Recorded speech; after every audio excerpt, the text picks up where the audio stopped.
जय Hind. Post modern age के बारे में हम बात कर रहे थे और इससे पिछले सेशंस में हमने देखा था कि लगभग 200 बीसी से लेकर 300 सी के बीच में इंडियन सबकॉन्टिनेंट के ऊपर कई सारे फॉरेन इन्वेजन्स देखने को मिले। फॉर एग्जांपल, सबसे पहले इंडो ग्रीक्स आए, फिर शाखाज आए, फिर पार्थियंस आए और अल्टीमेटली कुशान्स आए। और ये जितने भी फॉरेन इन्वेडर्स थे ये सेंट्रल एशिया वाले रीजन से आए और इन फॉरेन इन्वेजन्स की वजह से सेंट्रल एशिया के साथ में इंडियन सबकॉन्टिनेंट के जो कॉन्टेक्ट्स हैं वो सिग्निफिकेंटली इंक्रीज होंगे और इन कॉन्टेक्ट्स के इंक्रीज होने की वजह से इंडियन पॉलिटी, इकोनॉमी और कल्चर सिग्निफिकेंटली इम्पैक्ट होंगे।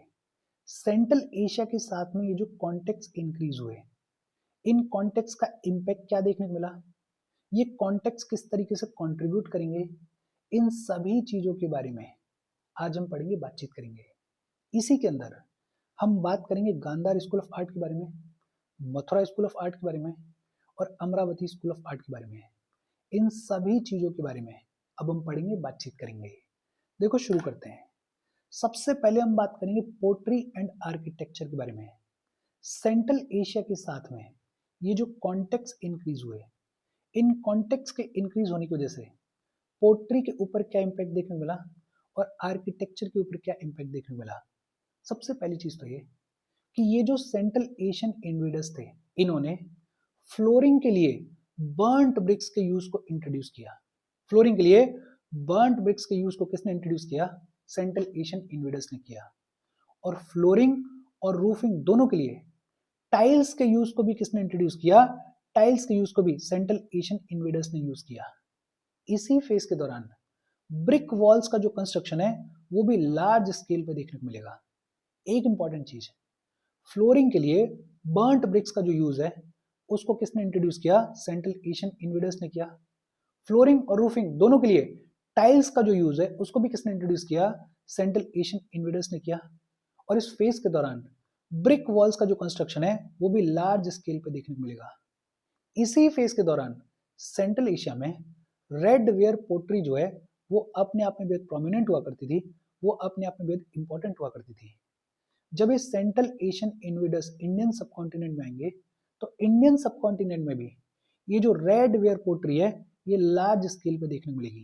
तो दो इंपॉर्टेंट चीजें हैं, एक तो फ्लोरिंग के लिए ये जो बर्न्ट ब्रिक्स का यूज है इसको किसने इंट्रोड्यूस किया? सेंट्रल एशियन इन्वेडर्स ने किया। फ्लोरिंग और रूफिंग दोनों के लिए ये जो टाइल्स का यूज है इसको भी किसने इंट्रोड्यूस किया? सेंट्रल एशियन इन्वेडर्स ने किया। और दूसरा, इस फेज के दौरान रेड वेयर पोट्री जो है उसका यूज लार्ज स्केल पर देखने को मिलेगा। बात अगर करें ट्रेड और एग्रीकल्चर की तो इतना हमें ऑलरेडी समझ में आता है कि जब भी किन्हीं दो रीजन्स के बीच में कॉन्टेक्ट एस्टेब्लिश होता है तो जैसे जैसे वो कॉन्टेक्ट इंप्रूव होता है वैसे वैसे उन दोनों रीजन्स के बीच में जो ट्रेड है वो भी सिग्निफिकेंटली ग्रो करता है। और यही हुआ सेंट्रल एशिया और इंडियन सबकॉन्टिनेंट के केस में। इस फेज के दौरान इन दोनों रीजन्स के बीच में जो ट्रेड है वो फ्लरिश करेगा। इन दोनों रीजन्स के बीच में जो ट्रेड है वो सिग्निफिकेंटली इंक्रीज करेगा, वो सिग्निफिकेंटली ग्रो करेगा।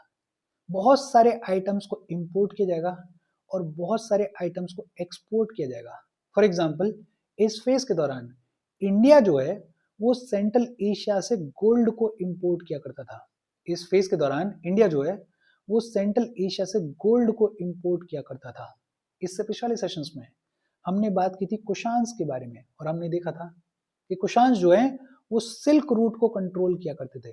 सिल्क रूट जो कि अपने आप में बेहद प्रोमिनेंट, बेहद इंपॉर्टेंट हुआ करता था ट्रेड के पॉइंट ऑफ व्यू से। इस सिल्क रूट को कुशान्स कंट्रोल किया करते थे और क्योंकि कुशान्स सिल्क रूट को कंट्रोल किया करते थे तो सिल्क रूट से जो भी ट्रेडर्स निकलते थे उन ट्रेडर्स से कुशान्स जो है वो टोल चार्ज किया करते थे, वो एक फीस चार्ज किया करते थे। ये जो कुशान्स हैं इन्होंने एम्बसीज को भी भेजा था। कहां भेजा था? एक रोमन एम्परर हुए अगस्तस, अगस्तस के कोर्ट में एम्बसीज को किसने भेजा था? कुशान्स ने भेजा था। हमने पढ़ा था इससे पिछले सेशंस में कि जो कुशान्स हैं इन्होंने लार्ज स्केल पे गोल्ड कॉइन्स को इश्यू किया था। और ये जो कुशान्स हैं इन्होंने एग्रीकल्चर को प्रमोट करने के लिए भी सिग्निफिकेंट कामकाज किया। फॉर एग्जाम्पल, लार्ज स्केल पे इरिगेशन के जो प्रोजेक्ट्स हैं उनको इंट्रोड्यूस किया और इस एग्रीकल्चर को प्रमोट करने के लिए सिग्निफिकेंट कामकाज किया। तो ट्रेड और एग्रीकल्चर की ग्रोथ के लिए भी ये जो सेंट्रल एशियन इन्वेडर्स हैं इन्होंने सिग्निफिकेंट कामकाज किया, और दोनों ही रीजन्स के बीच में, सेंट्रल एशिया और इंडियन सबकॉन्टिनेंट के बीच में, ये जो ट्रेड है ये सिग्निफिकेंटली फ्लरिश करेगा। अगर बात करें मिलिट्री नॉलेज और इक्विपमेंट्स के बारे में, तो ये जो सेंट्रल एशियन इन्वेडर्स हैं इन्होंने बेटर कैवलरी को इंट्रोड्यूस किया। हालांकि कैवलरी हमारे यहाँ पे पहले से देखने को मिलती थी, हॉर्सेस का जो यूज है वो हमारे यहाँ पे पहले से देखने को मिलता था, लेकिन ये जो सेंट्रल एशियन इन्वेडर्स हैं ये हॉर्सेस के यूज को पॉपुलराइज करेंगे। हॉर्सेस को लार्ज स्केल पे यूज किया जाएगा, हॉर्सेस को लार्ज स्केल पे यूज किया जाएगा। इसके अलावा मिलिट्री में मॉडर्नाइजेशन देखने को मिलेगा। फॉर एग्जाम्पल रेन्स को यूज किया जाएगा, सेडल्स को यूज किया जाएगा। हॉर्स की बैक पर बैठने के लिए जो एक लेदर का बना हुआ स्ट्रक्चर रखा जाता है उसको सेडल्स बोलते हैं, तो सेडल्स का यूज देखने को मिलेगा, कैप्स का यूज देखने को मिलेगा, हेलमेट्स का यूज देखने को मिलेगा, बूट्स का यूज देखने को मिलेगा फॉर द वॉरियर्स। तो मिलिट्री में मॉडर्नाइजेशन देखने को मिलेगा, मिलिट्री नॉलेज में एक सिग्निफिकेंट ग्रोथ देखने को मिलेगी इस फेज के दौरान। अगर बात करें एडमिनिस्ट्रेटिव ऑर्गेनाइजेशन के बारे में, तो हमारा जो एडमिनिस्ट्रेटिव स्ट्रक्चर हुआ करता था उस स्ट्रक्चर में ये जो सेंट्रल एशियन इन्वेडर्स हैं इन्होंने नए नए एलिमेंट्स को, नए नए स्टाइल्स को इंट्रोड्यूस किया। फॉर एग्जाम्पल इंडो ग्रीक्स लेकर आए प्रैक्टिस ऑफ मिलिट्री गवर्नरशिप को। हमने पढ़ा हुआ है मिलिट्री गवर्नरशिप के बारे में। मिलिट्री गवर्नरशिप में क्या होता है कि कोई मिलिट्री ऑफिसर जो है वो किसी पर्टिकुलर रीजन को, वो किसी पर्टिकुलर एरिया को कंट्रोल करता है, एडमिनिस्टर करता है। ये जो प्रैक्टिस ऑफ मिलिट्री गवर्नरशिप है इसको कौन लेकर आया? इसको इंडो ग्रीक्स लेकर आए। ये जो छत्रप सिस्टम ऑफ गवर्नमेंट देखने को मिलता था, इस छत्रप सिस्टम ऑफ गवर्नमेंट को भी कौन लेकर आया? इंडो ग्रीक्स लेकर आए। और शाखास के रूल के दौरान और कुशांस के रूल के दौरान ये जो idea of divine origin of kingship है ये और ज्यादा मजबूत होता हुआ दिखाई देगा। फॉर एग्जाम्पल हमने पढ़ा था कनिष्क के बारे में और हमने देखा था कि कनिष्क ने एक टाइटल अडॉप्ट किया था देवपुत्र का। देवपुत्र का ये टाइटल अडॉप्ट किया था, ये क्या दिखाता है? ये दिखाता है कि ये जो आइडिया ऑफ डिवाइन ओरिजिन है ये और ज्यादा मजबूत हो रहा था, ये और ज्यादा स्ट्रेंथन हो रहा था शाखा रूल के दौरान और कुशान रूल के दौरान। तो हमारे एडमिनिस्ट्रेटिव स्ट्रक्चर में भी ये जो सेंट्रल एशियन इन्वेडर्स हैं इन्होंने कई सारे नए एलिमेंट्स को, कई सारे नए स्टाइल्स को इंट्रोड्यूस किया। For example practice of military governorship, इसे कौन लेकर आया? इंडो ग्रीक्स लेकर आए। ये जो छत्रप सिस्टम ऑफ गवर्नमेंट देखने को मिलता था इसे भी कौन लेकर आया? इंडो ग्रीक्स लेकर आए। ये जो आइडिया ऑफ डिवाइन ओरिजिन हुआ करता था ये और ज्यादा मजबूत होगा कुशान रूल के दौरान, शाखास के रूल के दौरान।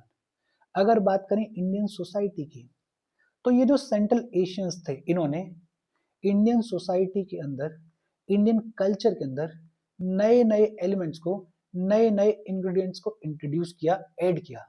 लेकिन साथ ही साथ ये जो सेंट्रल एशियन इन्वेडर्स थे इन्होंने इंडियन कल्चर को, इन्होंने इंडियन सोसाइटी को बढ़ चढ़ के अडॉप्ट किया। जैसे हमारे यहाँ पे जो स्क्रिप्ट देखने को मिलती थी, हमारे यहाँ पे जो लैंग्वेजेस देखने को मिलती थी, हमारे यहाँ पे जो रिलीजन्स देखने को मिलते थे, उन सब को इन सेंट्रल एशियन इन्वेडर्स ने बढ़ चढ़ के अडॉप्ट किया। उसका एक रीजन ये भी था कि जितने भी सेंट्रल एशियन इन्वेडर्स थे ये ज्यादातर नोमैडिक हुआ करते थे। इनके पास में कोई ऑर्गेनाइज रिलीजन देखने को नहीं मिलता था, इनके पास में कोई प्रॉपर स्क्रिप्ट देखने को नहीं मिलती थी, इनके पास में कोई प्रॉपर लैंग्वेज देखने को नहीं मिलती थी। जब इस central Asian invaders Indian subcontinent में आए तो यहाँ पे ये देखेंगे कि ऑर्गेनाइज रिलीजन है, प्रॉपर स्क्रिप्ट है, प्रॉपर लैंग्वेज है। तो यहाँ की जो स्क्रिप्ट थी, यहाँ की जो लैंग्वेजेस थी, यहाँ का जो रिलीजन था, हमारा जो कल्चर था, उसको बढ़ चढ़ के ये जो सेंट्रल एशियन इन्वेडर्स हैं ये अडॉप्ट करेंगे। और जब ये सेंट्रल एशियन इन्वेडर्स आएंगे तो ये देखेंगे कि इंडियन सोसाइटी जो है उसको 4 में डिवाइड करके देखा जाता है। 4 कौन कौन सी कैटेगरीज में डिवाइड करके देखा जाता था? एक होते थे ब्राह्मण्स, दूसरे होते थे क्षत्रिय, तीसरे होते थे वैश्य और चौथे होते थे शूद्र। ये जो सेंट्रल एशियन इन्वेडर्स हैं ये ज्यादातर क्षत्रिय कम्युनिटी में एसिमिलेट हो जाएंगे, ये ज्यादातर क्षत्रिय कम्युनिटी में जाके मिल जाएंगे। इनफैक्ट जो शाखाज हुआ करते थे और जो पार्थियंस हुआ करते थे उनको डिस्क्राइब करते हुए मनु ने उनको क्या बुलाया? उनको व्रत क्षत्रिय बुलाया। क्या बुलाया?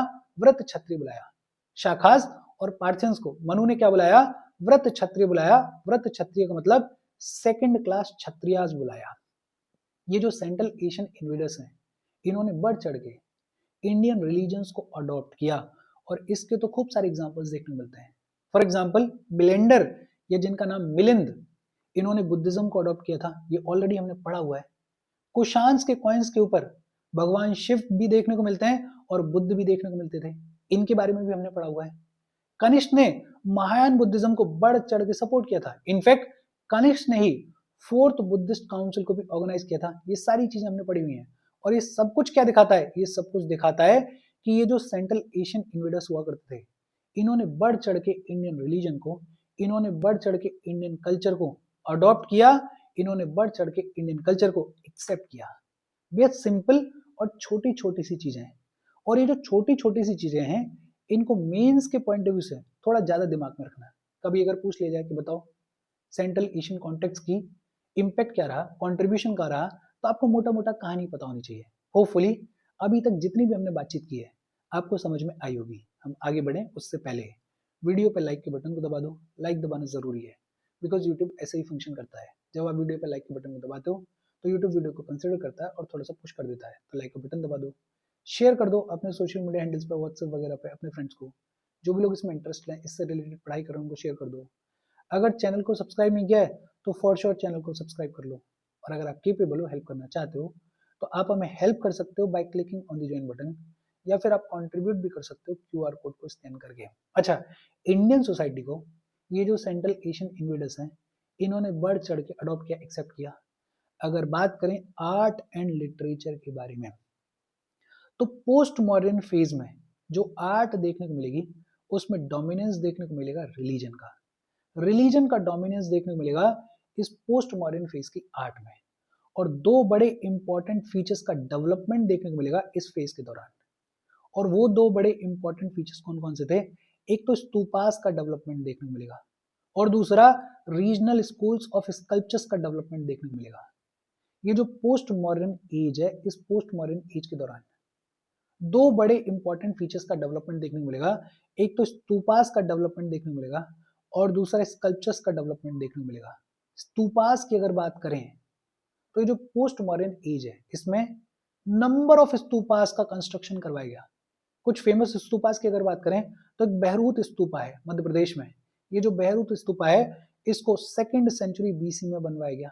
सांची स्तूपा, ये भी एमपी में है, और सांची स्तूपा ये तो अपने आप में बेहद पॉपुलर भी है।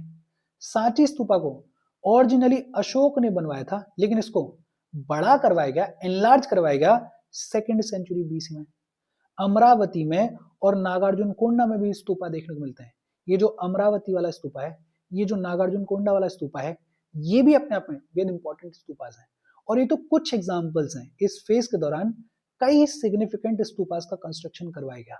इनफैक्ट आर्ट एंड कल्चर के हमारे जो सेशंस हैं वो कंप्लीट हो गए, और आर्ट एंड कल्चर के सेशंस में हमने इन डिटेल बात की है स्तूपास के बारे में, हमने इन डिटेल बात की स्कल्पचर्स के बारे में। यहाँ हम एंशिएंट हिस्ट्री के पॉइंट ऑफ व्यू से पढ़ रहे हैं। अगर आर्ट एंड कल्चर के पॉइंट ऑफ व्यू से इन डिटेल आपको जानना है कि स्तूपास की कहानी क्या रही है, स्कल्पचर्स की कहानी क्या रही है, तो उन सेशंस को जाके आप देख सकते हो। अच्छा, एक तो स्तूपास का डेवलपमेंट देखने को मिला और दूसरा स्कल्पचर्स का डेवलपमेंट देखने को मिला। जैसे बुद्धा की जो मूर्ति हैं, वो पहली बार इसी टाइम पीरियड के दौरान कार्व आउट की गई। बुद्धा के जो आइडल्स हैं वो सबसे पहली बार इसी पीरियड में देखने को मिलते हैं। ये जो स्कल्पचर्स हैं, इनमें लोकल और सेंट्रल एशियन एलिमेंट्स का मिक्स देखने को मिलता है, सिंथेसिस देखने को मिलती है। और 3 मेजर स्कूल जो हैं वो डेवलप हुए इस फेज के दौरान। कौन कौन से 3 मेजर स्कूल डेवलप हुए? एक गांधार स्कूल देखने को मिलता है, दूसरा मथुरा स्कूल देखने को मिलता है, और तीसरा अमरावती स्कूल देखने को मिलता है। गांधार स्कूल देखने को मिलता है, मथुरा स्कूल देखने को मिलता है, और अमरावती स्कूल देखने को मिलता है। इन तीनों स्कूल्स के बारे में अभी हम पढ़ेंगे, बातचीत करेंगे। लेकिन हाँ, इस फेज के दौरान एक तो स्तूपास का डेवलपमेंट देखने को मिला और दूसरा स्कल्पचर्स का डेवलपमेंट देखने को मिला। ये जो सेंट्रल एशियन रूलर्स हुआ करते थे, ये जो सेंट्रल एशियन इन्वेडर्स हुआ करते थे, इन्होंने संस्कृत लिटरेचर की ग्रोथ में भी बड़ा सिग्निफिकेंटली कंट्रीब्यूट किया, बड़ा सिग्निफिकेंटली हेल्प किया। इनफैक्ट जो सबसे पहला प्योर संस्कृत इंस्क्रिप्शन देखने को मिलता है, वो इसी फेज को बिलोंग करता है। कौन सा इंस्क्रिप्शन है? जूनागढ़ इंस्क्रिप्शन ऑफ रुद्रदमन 1, इसके बारे में ऑलरेडी हमने पढ़ा हुआ है। अश्वघोष जिन्होंने बुद्धाचरित को लिखा था, he was supported by Kushans. Kushans support किया करते थे अश्वघोष को, इनफैक्ट अश्वघोष जो है उनको कनिष्क ने सपोर्ट किया था। तो ये क्या दिखाता है कि संस्कृत लिटरेचर की ग्रोथ में भी ये जो सेंट्रल एशियन रूलर्स हुआ करते थे, इन्होंने सिग्निफिकेंटली कंट्रीब्यूट किया। ये जो ग्रीक्स हैं, स्पेशली ग्रीक्स की बात हो रही है, ग्रीक्स, इन्होंने इंडियन थिएटर के डेवलपमेंट के लिए भी खूब सारा कामकाज किया। फॉर एग्जांपल, इंडियन थिएटर में ये जो कर्टेन्स देखने को मिलते हैं, जिनको यवानिका बुलाया जाता है, ये जो कर्टेन्स देखने को मिलते हैं, इन कर्टेन्स के यूज को सबसे पहली बार इंडियन थिएटर में किसने इंट्रोड्यूस किया था? ग्रीक्स ने इंट्रोड्यूस किया था। भारत मुनि का जो नाट्य शास्त्र है और वात्स्यायन का जो काम सूत्र है, वो दोनों ही इस फेज को बिलोंग करते हैं। भारत मुनि का नाट्य शास्त्र जो कि बेस है इस पूरे डांस का, म्यूजिक का, वो भारत मुनि का नाट्य शास्त्र और काम सूत्र दोनों इस पीरियड को बिलोंग करते हैं। तो संस्कृत लिटरेचर और इंडियन थिएटर के डेवलपमेंट में ये जो सेंट्रल एशियन इन्वेडर्स हैं, इन्होंने सिग्निफिकेंटली कंट्रीब्यूट किया, इन्होंने सिग्निफिकेंटली संस्कृत लिटरेचर को और इंडियन थिएटर को सपोर्ट किया। अच्छा, अभी हम बात कर रहे थे कि स्कल्पचर के अंदर 3 प्रोमिनेंट स्कूल्स डेवलप हुए। कौन कौन से? एक गांधार स्कूल, दूसरा मथुरा स्कूल और तीसरा अमरावती स्कूल। इन तीनों स्कूल्स के बारे में पढ़ लेते हैं। देखो, Gandhara school of art, Mathura school of art और अमरावती स्कूल ऑफ आर्ट, इन तीनों के बीच में क्या क्या डिफरेंसेस हैं, उन डिफरेंसेस के साथ में इन तीनों स्कूल्स को पढ़ लेते हैं। देखो, ये जो गांधार स्कूल ऑफ आर्ट है, इस पे फॉरेन इन्फ्लुएंस देखने को मिलता है। ये जो गांधार स्कूल ऑफ आर्ट है, ये बेस्ड था ग्रीको रोमन नॉर्म्स के ऊपर। गांधार स्कूल ऑफ आर्ट में थीम मेनली बुद्धिस्ट देखने को मिलती थी और स्टाइल जो है वो ग्रीक देखने को मिलती थी।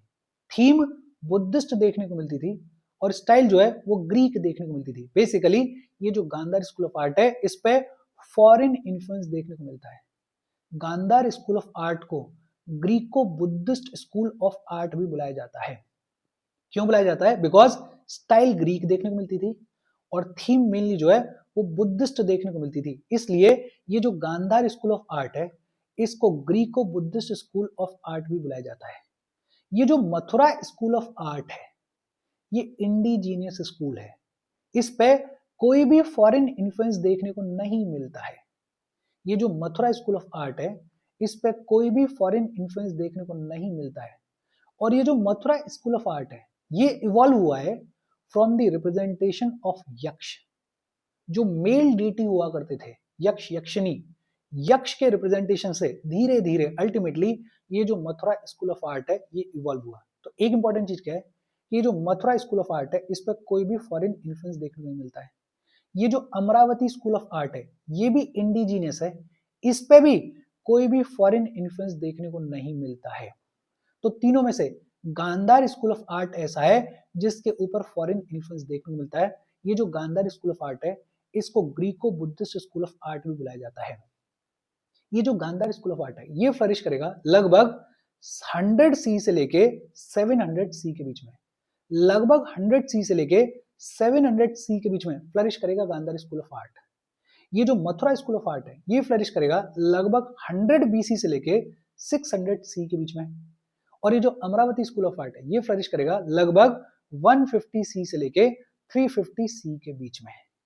ये जो गांधार स्कूल ऑफ आर्ट है, ये मेनली देखने को मिलेगा नॉर्थ वेस्टर्न इंडिया में। मेनली कहां पे देखने को मिलेगा? नॉर्थ वेस्टर्न इंडिया में देखने को मिलेगा। ये जो मथुरा स्कूल ऑफ आर्ट है, इसके तो नाम में ही है, ये मेनली देखने को मिलेगा मथुरा और सौंख वाले रीजन में। मथुरा वाले रीजन में मेनली देखने को मिलेगा ये मथुरा स्कूल ऑफ आर्ट। और ये जो अमरावती स्कूल ऑफ आर्ट है, ये मेनली देखने को मिलेगा आंध्र प्रदेश वाले रीजन में, स्पेशली कृष्णा रिवर और गोदावरी रिवर की जो लोअर वैली वाला रीजन है, उस रीजन में देखने को मिलेगा ये अमरावती स्कूल ऑफ आर्ट। ये जो गांधार स्कूल ऑफ आर्ट है, इसको सपोर्ट किया कुशांस ने। ये जो मथुरा स्कूल ऑफ आर्ट है, इसको भी सपोर्ट किसने किया? कुशांस ने सपोर्ट किया। ये जो अमरावती स्कूल ऑफ आर्ट है, इसको सपोर्ट किया सतवानाज ने, और सतवानाज के बाद में इक्ष्वाकुज ने इसको सपोर्ट किया। तो जो गांधार स्कूल ऑफ आर्ट है, इसको मेनली सपोर्ट किया कुशांस ने। ये जो मथुरा स्कूल ऑफ आर्ट है, इसको भी मेनली सपोर्ट किया कुशांस ने, और ये जो अमरावती स्कूल ऑफ आर्ट है इसको मेनली सपोर्ट किया सतवानाज ने। इंपॉर्टेंट चीज क्या है, ये जो गांधार स्कूल ऑफ आर्ट है इसमें बुद्धिज्म का इन्फ्लुएंस देखने को मिलता है, और इसमें हेलेनिस्टिक इन्फ्लुएंस देखने को मिलता है, ग्रीक इन्फ्लुएंस देखने को मिलता है। जो बामियान बुद्धा है अफगानिस्तान के, वो बामियान बुद्धा इसी स्कूल को बिलोंग करते हैं। ये जो गांधार स्कूल ऑफ आर्ट है इस पर फॉरेन इन्फ्लुएंस देखने को मिलता है। इसमें मेनली बुद्धिज्म और जो हेलेनिस्टिक इन्फ्लुएंस है वो देखने को मिलता है। ये जो मथुरा स्कूल ऑफ आर्ट है इस पे तीनों रिलीजन्स का इन्फ्लुएंस देखने को मिलता है। कौन कौन से तीनों रिलीजन्स? बुद्धिज्म का भी इन्फ्लुएंस देखने को मिलता है, जैनिज्म का भी इन्फ्लुएंस देखने को मिलता है, और हिंदुइज्म का भी इन्फ्लुएंस देखने को मिलता है। ये जो मथुरा स्कूल ऑफ आर्ट है इसमें बुद्धा की इमेजेस भी देखने को मिलती हैं, महावीर की इमेजेस भी देखने को मिलती हैं, और ब्राह्मणिकल डीटीज जैसे कार्तिकेय हैं, जैसे विष्णु हैं, जैसे कुबेर हैं, उनकी इमेजेस भी देखने को मिलती हैं। यक्ष और यक्षी जो हैं उनकी इमेजेस भी देखने को मिलती हैं, जिनास की इमेजेस देखने को मिलती हैं। तो ये जो मथुरा स्कूल ऑफ आर्ट है इसमें तीनों रिलीजन्स का इन्फ्लुएंस देखने को मिलता है। ये जो गांधार स्कूल ऑफ आर्ट है इसमें बुद्धिज्म देखने को मिलता है, और ये जो अमरावती स्कूल ऑफ आर्ट है इसमें मेनली बुद्धिस्ट इमेजेस देखने को मिलती हैं, और ये जो बुद्धिस्ट इमेजेस हैं इनके थ्रू जात का स्टोरीज को डिपिक्ट किया जाता है इस अमरावती स्कूल ऑफ आर्ट में। एक बार फिर से देख लेते हैं, ये इंपॉर्टेंट है। ये जो गांधार स्कूल ऑफ आर्ट है इस पर फॉरेन इन्फ्लुएंस देखने को मिलता है। ये जो गांधार स्कूल ऑफ आर्ट है इसको Greco Buddhist school of art भी बुलाया जाता है। क्यों बुलाया जाता है? बिकॉज जो थीम होती है वो मेनली बुद्धिस्ट होती है, और जो स्टाइल होती है वो ग्रीक होती है। ये जो मथुरा स्कूल ऑफ आर्ट है ये इंडिजीनियस है, इस पर कोई भी फॉरेन इन्फ्लुएंस देखने को नहीं मिलता है। ये जो अमरावती स्कूल ऑफ आर्ट है ये भी इंडिजीनियस है, इस पर भी कोई भी फॉरेन इन्फ्लुएंस देखने को नहीं मिलता है। ये जो गांधार स्कूल ऑफ आर्ट है ये मेनली कहाँ पे देखने को मिलता है? नॉर्थ वेस्टर्न इंडिया में देखने को मिलता है। ये जो मथुरा स्कूल ऑफ आर्ट है ये मेनली मथुरा और सौंख वाले रीजन में देखने को मिलता है। ये जो अमरावती स्कूल ऑफ आर्ट है ये मेनली आंध्र प्रदेश वाले रीजन में देखने को मिलता है। ये जो गांधार स्कूल ऑफ आर्ट है इसको सपोर्ट किया कुशांस ने, ये जो मथुरा स्कूल ऑफ आर्ट है इसको भी सपोर्ट किया कुशांस ने, और ये जो अमरावती स्कूल ऑफ आर्ट है इसको सपोर्ट किया सतवानाज ने। ये जो गांधार स्कूल ऑफ आर्ट है इसमें बुद्धिज्म का इन्फ्लुएंस देखने को मिलता है। ये जो मथुरा स्कूल ऑफ आर्ट है इसमें तीनों रिलीजन्स का इन्फ्लुएंस देखने को मिलता है। कौन कौन से? बुद्धिज्म, जैनिज्म और हिंदुइज्म। और ये जो अमरावती स्कूल ऑफ आर्ट है इसमें मेनली बुद्धिस्ट इमेजेस देखने को मिलती है। ये जो गांधार स्कूल ऑफ आर्ट है इसके अगर चीफ कैरेक्टरिस्टिक्स की बात करें तो गांधार स्कूल ऑफ आर्ट में जो स्कल्पचर्स देखने को मिलते हैं वो स्पिरिचुअल स्टेट में दिखाए गए हैं। जो स्कल्पचर्स देखने को मिलते हैं वो स्पिरिचुअल स्टेट में दिखाए गए हैं। उन पे बहुत ज्यादा ऑर्नामेंट्स दिखाए नहीं गए हैं, फ्यूअर ऑर्नामेंटेशन देखने को मिलता है, बड़ी ही डिटेलिंग देखने को मिलती है। ये जो स्कल्पचर्स हैं इनको ग्रेट डिटेलिंग के साथ में तैयार किया जाता है गांधार स्कूल ऑफ आर्ट में। जो इमेजेस हैं वो रियलिस्टिक लगती हैं और एक्सप्रेसिव होती हैं, और ये जो स्कल्पचर्स हैं इनमें लीन बॉडी दिखाई जाती है।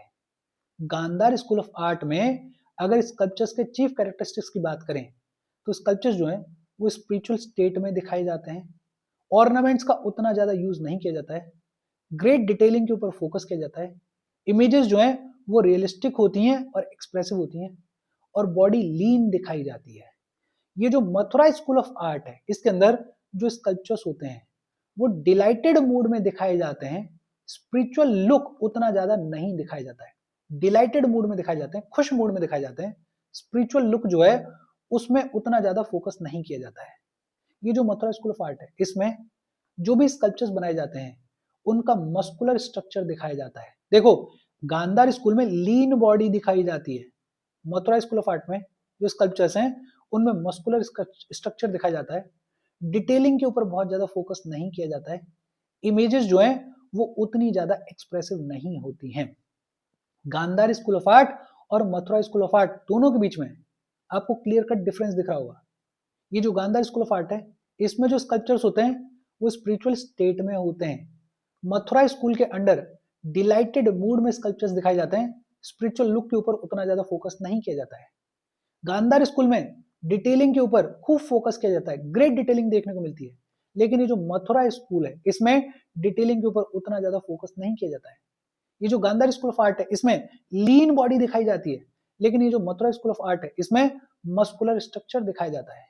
ये जो गांधार स्कूल ऑफ आर्ट है इसमें रियलिस्टिक और एक्सप्रेसिव इमेजेस देखने को मिलती हैं, लेकिन ये जो मथुरा स्कूल ऑफ आर्ट है इसमें एक्सप्रेसिव इमेजेस उतनी ज्यादा देखने को नहीं मिलती हैं, लेस एक्सप्रेसिव होती हैं। ये जो अमरावती स्कूल ऑफ आर्ट है ये नरेटिव आर्ट है, और ये बेसिकली जो भी इंसिडेंट्स हैं, जो भी जात का स्टोरीज हैं, उनको नेचुरल वे में डिपिक्ट करने की कोशिश करते हैं। बेसिकली होता क्या है कि पूरी की पूरी जात का स्टोरी को एक नरेशन के फॉर्म में डिपिक्ट किया जाता है इस अमरावती स्कूल ऑफ आर्ट में। और ये जो अमरावती स्कूल ऑफ आर्ट है इसमें प्रोमिनेंस देखने को मिलता है, इसमें इंपॉर्टेंस देखने को मिलता है ह्यूमन फिगर्स का। नेचर के कंपैरिजन में ह्यूमन फिगर्स को, ह्यूमन फिगराइंस को ज्यादा इंपॉर्टेंस दी जाती है, ज्यादा प्रोमिनेंस दी जाती है इस अमरावती स्कूल ऑफ आर्ट में। ये जो गांधार स्कूल ऑफ आर्ट है इसमें बुद्धा के जो स्कल्पचर्स देखने को मिलते हैं उनके फीचर्स क्या हैं? एक तो बुद्धा को स्पिरिचुअल स्टेट में दिखाया गया है, बुद्धा को सैड स्टेट में दिखाया गया है, और बुद्धा को बियर्डेड दिखाया गया है। बुद्धा जो है वो योगिक पोस्चर में बैठे हुए दिखाई गए हैं, बुद्धा के वेवी हेयर्स दिखाए गए हैं, लंबा चौड़ा फोरहेड दिखाया गया है, और लॉन्ग ईयर्स दिखाए गए हैं। ये जो गांधार स्कूल ऑफ आर्ट है इसमें बुद्धा जो है वो स्पिरिचुअल स्टेट में दिखाए गए हैं, सैड स्टेट में दिखाए गए हैं, बियर्ड दिखाई गई है उनके चेहरे पे, वेवी हेयर्स दिखाए गए हैं, लार्ज फोरहेड दिखाए गए उनका, और लंबे लंबे कान दिखाए गए हैं। बुद्धा जो है वो योगिक पोस्चर में बैठे हुए हैं। हेलो देखने को नहीं मिलता है इस गांधार स्कूल ऑफ आर्ट में। हेलो मतलब सर के पीछे जो सूरज होता है, जो गोल गोल लाइट जैसा चक्र होता है, वो हेलो देखने को नहीं मिलता है इस गांधार स्कूल ऑफ आर्ट में। बुद्धा जो है वो योगिक पोस्चर्स में दिखाए गए हैं, कई सारी मुद्राएं दिखाई गई हैं, जैसे अभय मुद्रा दिखाई गई है, जैसे भूमि स्पर्श मुद्रा दिखाई गई है, जैसे ध्यान मुद्रा दिखाई गई है, जैसे धर्म चक्र मुद्रा दिखाई गई है। तो कई सारी मुद्राओं में, योगिक पोस्चर्स में बुद्धा जो है वो दिखाए गए हैं इस गांधार स्कूल ऑफ आर्ट में। मथुरा स्कूल की अगर बात करें तो मथुरा स्कूल में जो बुद्धा हैं वो डिलाइटेड स्टेट में दिखाए जाते हैं, स्पिरिचुअल लुक उतना ज्यादा देखने को नहीं मिलता है। बुद्धा जो है उनकी ना तो कोई बियर्ड दिखाई जाती है, ना कोई मस्टैच दिखाई जाती है, उनका जो हेड है वो शेवन है, और उनका जो फेस है वो भी शेवन है। बिल्कुल एकदम स्टार्किंग डिफरेंस है। गांधार स्कूल ऑफ आर्ट में बुद्धा जो है वो स्पिरिचुअल स्टेट में दिखाए जाते हैं, सेट दिखाए जाते हैं, बियर्डेड दिखाए जाते हैं, और बियर्डेड होने के साथ साथ वेवी हेयर्स दिखाए जाते हैं, लंबे लंबे ईयर्स दिखाए जाते हैं। मथुरा स्कूल ऑफ आर्ट में बुद्धा डिलाइटेड है, स्पिरिचुअल लुक उतना ज्यादा नहीं दिखाया जाता है, बियर्ड नहीं दिखाई जाती है, मस्टैच नहीं दिखाई जाती है, हेड और फेस दोनों ही शेवन दिखाए जाते हैं। बुद्धा जो है वो पद्मासन में बैठे हुए हैं, और हेलो देखने को मिलता है। ये जो मथुरा स्कूल ऑफ आर्ट है इसमें हेलो देखने को मिलता है। ये जो मथुरा स्कूल ऑफ आर्ट है इसमें बुद्धा के इर्द गिर्द पद्मपनी बोधिसत्वा देखने को मिलते हैं, और वज्रपानी बोधिसत्वा देखने को मिलते हैं, और स्टैंडिंग बुद्धा भी ये जो मथुरा स्कूल ऑफ आर्ट है इसमें दिखाए गए हैं। अमरावती स्कूल ऑफ आर्ट की बात करें तो अमरावती स्कूल ऑफ आर्ट के जो स्कल्पचर्स हैं वो देखने को मिलते हैं स्तूपास की रेलिंग्स के ऊपर, स्तूपास के प्लिंथ्स के ऊपर, और स्तूपास के अदर पार्ट्स के ऊपर। तो स्तूपास की रेलिंग्स के ऊपर जो स्कल्पचर्स हैं वो देखने को मिलते हैं इस अमरावती स्कूल ऑफ आर्ट के। ये जो गांधार स्कूल ऑफ आर्ट है इसमें स्कल्पचर्स को बनाने के लिए स्टोन को यूज किया गया है, और mainly blue and grey cyst को यूज किया गया है। स्टोन को यूज किया गया है और मेनली सिस्ट को यूज किया गया है गांधार स्कूल ऑफ आर्ट में। ये जो मथुरा स्कूल ऑफ आर्ट है इसमें लोकल रेड स्टोन को यूज किया गया है, ऐसा लोकल रेड स्टोन जिसके ऊपर ब्लैक स्पॉट्स देखने को मिलते हैं उसको यूज किया गया है। और ये जो अमरावती स्कूल ऑफ आर्ट है इसमें व्हाइट मार्बल जैसे स्टोन को यूज किया गया है। तो यहां भी डिफरेंस देखने को मिल रहा है। ये जो गांधार स्कूल ऑफ आर्ट है इसमें मेनली सिस्ट को यूज किया गया है, ये जो मथुरा स्कूल ऑफ आर्ट है इसमें मेनली लोकल रेड स्टोन को यूज किया गया है, और ये जो अमरावती स्कूल ऑफ आर्ट है इसमें व्हाइट मार्बल जैसे स्टोन को यूज किया गया है स्कल्पचर्स को बनाने के लिए, इमेजेस को बनाने के लिए। इजी और सिंपल सी बातचीत है। अच्छा, ये जो तीनों स्कूल्स हैं इन तीनों स्कूल्स की जो भी डिटेल्स हैं उनको अच्छे से याद रखना, बिकॉज प्रीलिम्स के पॉइंट ऑफ व्यू से भी इंपॉर्टेंट है और मेंस के पॉइंट ऑफ व्यू से भी इंपॉर्टेंट है, चीजें पूछ ली जाती हैं। अच्छा, फिर इसके बाद बात आती है science and technology. Science and technology के बारे में बात करेंगे, लेकिन उससे पहले ये जो 3 इमेजेस दे रखी हैं बुद्धा की, इनमें से पहली इमेज बिलोंग करती है गांधार स्कूल ऑफ आर्ट को, ये दूसरी इमेज बिलोंग करती है मथुरा स्कूल ऑफ आर्ट को, और ये तीसरी इमेज बिलोंग करती है अमरावती स्कूल ऑफ आर्ट को। और तीनों इमेजेस को देख के भी आप आइडिया लगा सकते हो कि जो तीनों स्कूल्स ऑफ आर्ट हैं ये सिग्निफिकेंटली एक दूसरे से डिफर करते हैं। अब बात आती है साइंस एंड टेक्नोलॉजी के बारे में। संस्कृत में एस्ट्रोलॉजी के लिए जो टर्म यूज किया जाता है वो है होर शास्त्र। संस्कृत में एस्ट्रोलॉजी के लिए जो टर्म यूज किया जाता है वो क्या यूज किया जाता है? होर शास्त्र। ये जो टर्म है होर शास्त्र ये कहां से आया? ये आया ग्रीक वर्ड हॉरोस्कोप से। ग्रीक वर्ड हॉरोस्कोप से संस्कृत में होर शास्त्र टर्म आया जो कि एस्ट्रोलॉजी के लिए यूज किया जाता है। Initially punch marked coins use किए जाते थे, लेकिन जब ग्रीक्स आएंगे तो ग्रीक्स अपने कॉइन्स को इंट्रोड्यूस करेंगे और ग्रीक कॉइन्स जो हैं वो बड़ा सिग्निफिकेंट इंप्रूवमेंट थे over this punch marked coins. Greek coins जो हैं वो प्रॉपरली शेप्ड हुआ करते थे, वो प्रॉपरली स्टैम्प्ड हुआ करते थे। इनफैक्ट ये वो फेज है जिस फेज के दौरान जो ग्लास मेकिंग इंडस्ट्री है वो सिग्निफिकेंटली डेवलप करेगी। तो साइंस एंड टेक्नोलॉजी के मामले में भी ये जो सेंट्रल एशियन कॉन्टेक्ट्स हैं इनका सिग्निफिकेंट इम्पैक्ट देखने को मिलता है हमारे सबकॉन्टिनेंट के ऊपर। और इसके साथ आज की ये जो बातचीत है ये बातचीत खत्म हो गई। देखो जितनी भी बातचीत हमने की है एक तो बहुत ब्रीफ में की है बिकॉज ब्रीफ में ही पढ़ने की जरूरत है। दूसरा ये पूरी ऐसी बातचीत है जिसके बारे में ऑलरेडी आपको आइडिया होना चाहिए बिकॉज अगर आप चैप्टर पढ़ रहे हो तो आपको समझ में आना चाहिए कि किस तरीके से चीजें डेवलप हो रही हैं। बस हाँ, यहाँ पे एक जगह पे क्लब करके सब कुछ दे दिया गया है तो एक साथ आप देख सकते हो। ये जो डिफरेंस है Gandhara school of art, Mathura school of art और अमरावती स्कूल ऑफ आर्ट, इसको थोड़ा ढंग से देख लेना, इसको थोड़ा ढंग से दिमाग में बिठा लेना बिकॉज ये काम का है। यहां तक कोई डाउट हो तो कमेंट करके पूछ लेना। Thank you very much.